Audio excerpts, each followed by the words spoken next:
नमस्कार आदाब, मैं शर यासिर। स्वागत है आप सभी का सियासत टीवी के साउथ इंडिया एक्सप्रेस में। अब देखते हैं मुख्य समाचार।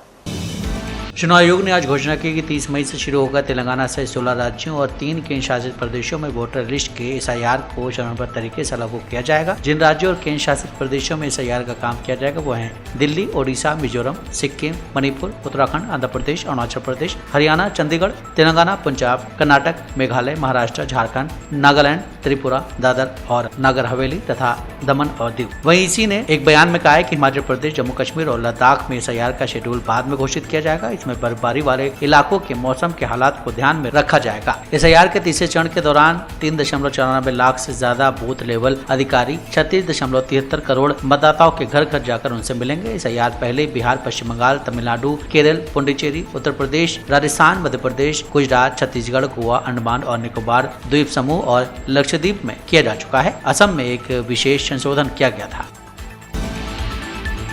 तेलंगाना के गवर्नर शिव प्रताप शुक्ला ने आज प्रधानमंत्री नरेंद्र मोदी की बचत की अपील के बाद अपने काफिले में गाड़ियों की संख्या आधी करने का ऐलान किया है। गवर्नर ने बताया कि PM मोदी ने खुद अपने काफिले का आकार छोटा करके एक मिसाल कायम की है। उन्होंने आगे कहा कि तेलंगाना में पद संभालने के बाद उन्होंने अपने काफिले में गाड़ियों की संख्या पहले ही कम कर दी थी। उन्होंने पत्रकारों से कहा है कि फिर भी मैंने फैसला किया है कि लोक भवन अपनी गाड़ियों की संख्या में 50% की कटौती करेगा। गवर्नर ने कहा है कि वो मुख्यमंत्री से आग्रह करेंगे कि वो अपने कैबिनेट सहयोगियों और अधिकारियों को भी इसी तरह के कदम उठाने का निर्देश दें। राज्यपाल ने राज्य के सभी राजनीतिक नेताओं से अपील की है कि वो अपने काफिले में अनावश्यक गाड़ियों की संख्या कम करें। उन्होंने आगे कहा है कि इन उपायों से प्रधानमंत्री की सादगी की अपील के प्रति लोगों में जागरूकता बढ़ाने का संदेश जाएगा और विदेशी मुद्रा बचाने में भी मदद मिलेगी।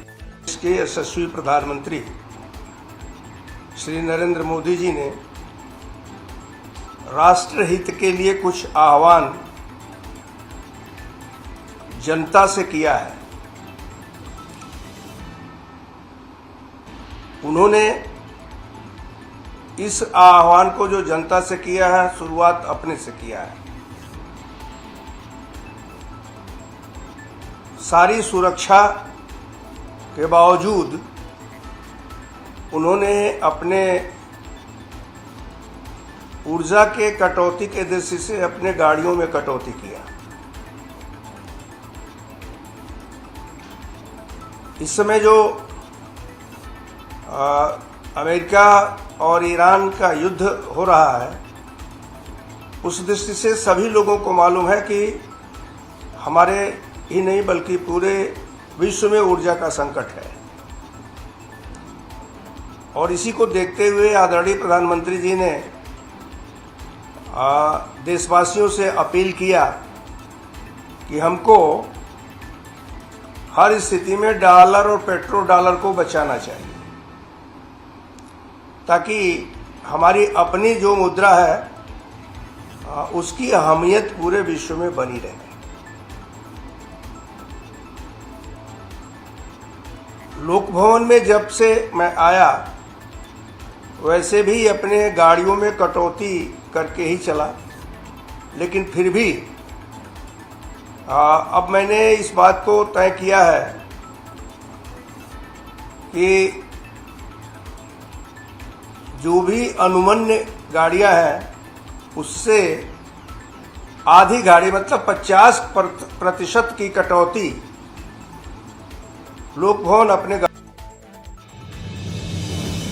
केंद्रीय राज्य मंत्री पंडित संजय कुमार के बेटे बंदी साई भगीरथ के पॉक्सो मामले में अब भी फरार होने के चलते साइबराबाद पुलिस ने आज आरोपी की तलाश के लिए दिल्ली और करीमनगर में टीमें भेजी हैं। ये तलाशी अभियान तब शुरू हुआ जब 8 मई को अपने खिलाफ दर्ज मामले के सिलसिले में भागीरथ पुलिस के सामने पेश नहीं हुआ। इस मामले की जांच कर रही पुलिस ने बुधवार को भागीरथ के चचा को एक नोटिस भेजा, क्योंकि आरोपी के फोन की आखिरी लोकेशन वही थी। आरोपी ने SHO को एक चिट्ठी लिखकर उनके सामने पेश होने के लिए 2 दिन का समय मांगा। 12 मई को केंद्रीय मंत्री के बेटे ने पॉक्सो मामले में एंटीसिपेटरी बेल के लिए तेलंगाना हाईकोर्ट की वेकेशन बेंच का दरवाजा खटखटाया। करीमनगर में पोस्टर लगाए गए हैं जिनमें दावा किया गया है कि भागीरथ फरार है। इन पोस्टरों के जरिए लोगों से अपील की गई है कि अगर उन्हें भागीरथ कहीं भी दिखे तो वो फौरन इसकी जानकारी पुलिस को दें। पश्चिम बंगाल में टीएमसी और ममता बनर्जी के करारी हार के बाद असदुद्दीन ओवैसी की पार्टी एमआईएम अब उत्तर प्रदेश विधानसभा चुनाव से पहले राज्य में मुसलमानों को लामबंद करने में जुट गई है। यूपी में एआईएमआईएम के पूर्वांचल अध्यक्ष इसरार अहमद ने राज्य में मुसलमानों की हालत को लेकर उत्तर प्रदेश के सीएम योगी आदित्यनाथ और समाजवादी पार्टी के अध्यक्ष अखिलेश यादव पर निशाना साधा है। इसरार अहमद ने मुसलमानों के अस्तित्व पर खतरे का आरोप लगाते हुए योगी व अखिलेश पर तीखा हमला किया है। उन्होंने कहा है कि यूपी में लगातार मुसलमानों पर अत्याचार किया जा रहा है, मुसलमानों के कब्रिस्तान उखाड़े जा रहे हैं, मदरसे और मस्जिदों को गिराया जा रहा है, लेकिन सपा मुखिया इस पर चुप्पी साधे हुए हैं। वहीं इसरार अहमद ने यूपी के एक जिला व्यंजन की लिस्ट को लेकर भी राज्य की योगी आदित्यनाथ सरकार पर निशाना साधा और कहा कि सरकार ने इस सूची में एक भी नॉनवेज खाने को शामिल नहीं किया गया है। ओडीओसी की सूची से नॉनवेज हटा दिया गया है। यही नहीं, मुसलमानों की नमाज पर भी पाबंदी लगाई जा रही है। यूपी में मुसलमानों को योगी सरकार परेशान कर रही है और अखिलेश यादव चुप। वहीं एमआईएम नेता के इस बयान को यूपी के आगामी विधानसभा चुनाव की तैयारियों से जोड़कर देखा जा रहा है। आपको बता दें कि एआईएमआईएम यूपी विधानसभा चुनाव की तैयारियों में जुट गई है। पार्टी की नजर उन सीटों पर है जहां मुस्लिम वोटर्स निर्णायक भूमिका में हैं। कर्नाटक के स्कूलों में छात्राएं अब हिजाब पहन सकेंगी। सिद्धरमैया सरकार ने भाजपा शासनकाल में लगाई गई पाबंदी को रद्द कर दिया है। कांग्रेस सरकार ने अब छात्रों को निर्धारित यूनिफॉर्म के साथ अपनी धार्मिक परंपराओं से जुड़े प्रतीकों को पहनने की अनुमति दे दी है। सिर्फ हिजाब ही नहीं, पगड़ी और जनेऊ पहनने की भी छूट है। यह नया आदेश क्लास 1 से क्लास 12 तक के स्टूडेंट्स के लिए है। यह मौजूदा एकेडमिक सेशन से ही प्रभावी हो गया है। कर्नाटक सरकार की ओर से आज जारी आदेश के मुताबिक कहा गया है कि अब स्टूडेंट्स अपने यूनिफॉर्म के साथ सीमित पारंपरिक और प्रथा आधारित प्रतीकों का उपयोग कर सकेंगे। वही अब इसको लेकर बीजेपी नेता का बयान सामने आया है। पहले एक बात बोलना चाहता हूं, हम हिजाब को विरोध नहीं करेंगे। स्कूल में, कॉलेज में यूनिफॉर्म रहना, यूनिफॉर्म को छोड़ करके अलग अलग रिलीजियस को जोड़ना वो अच्छा नहीं होता है। एक बार पढ़ना चाहिए हाई कोर्ट क्या जजमेंट दिया है। हाई कोर्ट रिलीजियस प्रैक्टिस को मना किया है। हाई कोर्ट स्पष्ट रूप में कहा है, वो बोला है हिजाब is not essential religious practice in Islam. हम नहीं कहा, हाई कोर्ट ने कहा हिजाब is not an essential religious practice in Islam. School uniform promote equality and secular discipline। अभी क्या कर रहा है वो सेक्युलर डिसिप्लिन को छोड़ करके रिलीजियस अडॉप्ट करने के लिए कोशिश कर रहा है। उसको हम विरोध कराएंगे। और आगे बोला है हम केसरी साल को विरोध करेंगे। उसका मतलब कांग्रेस केसरियों को विरोधी है।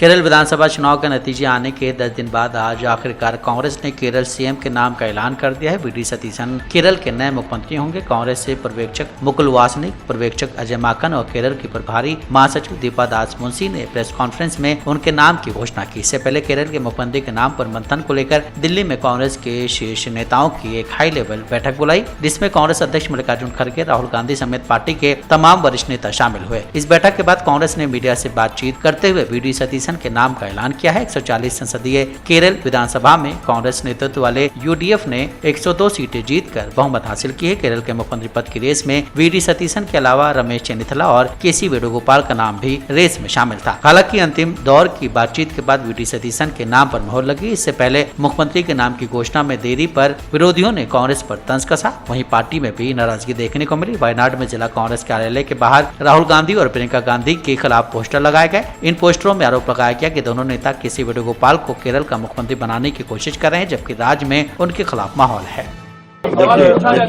देखिए, हम लोगों ने अभी पूरा विस्तार से प्रेस कॉन्फ्रेंस में बताया है कि कैसे कंसल्टेशन हुआ और कैसे सब लोगों से बातचीत करी गई। सब फॉर्मर पीसीसी प्रेसिडेंट्स को दिल्ली में बुला करके बात करी गई, सब एमपी से बात करी गई। सब लोगों से बात करने के बाद में ये तय हुआ और एक्सटेंसिव डिस्कशन हुआ। धन्यवाद। केरल का नया और अगला मुख्यमंत्री कौन होगा, इसकी घोषणा हो गई है। कांग्रेस ने वीडी सतीशन के नाम पर मोहर लगाई है। सतीशन के नाम के ऐलान के बाद केसी वेणुगोपाल का रिएक्शन सामने आया है। वेणुगोपाल ने कहा है कि मैं आलाकमान के फैसले से पूरी तरह संतुष्ट हूँ। राहुल गांधी और प्रियंका ने मुझे बुलाया, मेरी राय पूछी और हम सब ने मिलकर इस पर बात की। केसी ने आगे कहा है कि मैं उन सभी विधायकों, पार्टी कार्यकर्ताओं और पदाधिकारियों का शुक्रिया अदा करता हूँ जिन्होंने मुझे अपना समर्थन दिया। पार्टी ने एक फैसला लिया और एक सच्चे कांग्रेसी के तौर पर हम सभी पार्टी के इस फैसले के साथ खड़े हैं। सबसे बड़ी और खास बात यह है कि वेणुगोपाल सीएम बनने की रेस में एक समय सबसे आगे चल रहे थे, लेकिन बाद में चीजें बदली और फिर सतीशन के नाम की घोषणा हुई। खबर यह भी थी कि वेणुगोपाल के पास 80 विधायकों का समर्थन है। बावजूद इसके आलाकमान ने सतीशन के नाम पर मोहर लगाई। वेणुगोपाल कांग्रेस के बड़े नेताओं में शुमार है। वो इस समय कांग्रेस के महासचिव हैं। कर्नाटक की फ्री बीज संकट से सबक ले, जल्दबाजी में 700 शराब दुकानें बंद न करें। कांग्रेस के वरिष्ठ नेता के.एन. राजन्ना की तमिलनाडु की जोसेफ विजय सरकार को चेतावनी। कांग्रेस के वरिष्ठ नेता ने तमिलनाडु सरकार के फैसले पर सवाल उठाते हुए कहा कि मैं सिर्फ इतना कह रहा हूं कि वो जिस रास्ते पर चल रहे हैं वो बेहद कांटो भरा है। कर्नाटक में फ्री बीज देने के बाद सरकार जिन हालातों से गुजर रही है उसे हमने करीब से देखा है। तमिलनाडु सरकार को भी उससे सबक लेना चाहिए और सावधानी बरतनी चाहिए। कल ही 700 शराब की दुकानों को बंद कर दिया गया। इस तरह के फैसले बहुत जल्दबाजी में लिए जा रहे हैं। अगर भविष्य में मंदिरों और अन्य जगहों के आसपास भी इस तरह की पाबंदियां लगती रहीं और सरकार लगातार राजस्व के स्रोत बंद करती रही तो आगे खर्चे के लिए पैसा कहां से आएगा। बिना राजस्व के सरकार योजनाओं पर खर्च कैसे करेगी। इसलिए मुझे लगता है कि वो कुछ फैसले जल्दबाजी में ले रहे हैं और इससे प्रशासनिक अनुभव की कमी भी दिखाई देती है। उन्होंने कहा कि मेरी सलाह है कि उन्हें इन मामलों में बेहद सतर्क रहना चाहिए। साथ ही आपको बता दें कि तमिलनाडु में नाबालिगों के बीच शराब सेवन की बढ़ती प्रवृत्ति को रोकने के उद्देश्य से तमिलनाडु सरकार ने शराब की खरीद और सेवन के लिए 21 साल की कानूनी उम्र सीमा की अनिवार्य को दोहराते हुए बड़ा फैसला लिया है। सरकार ने राज्य भर में करीब 717 दुकानों को बंद करने का भी आदेश दिया था और नए निर्देशों का उल्लंघन करने वालों के खिलाफ सख्त कार्रवाई की चेतावनी दी। साउथ इंडिया एक्सप्रेस यहीं समाप्त होता है। मुझे दें इजाजत। आप बने रहें सियासत टीवी के साथ।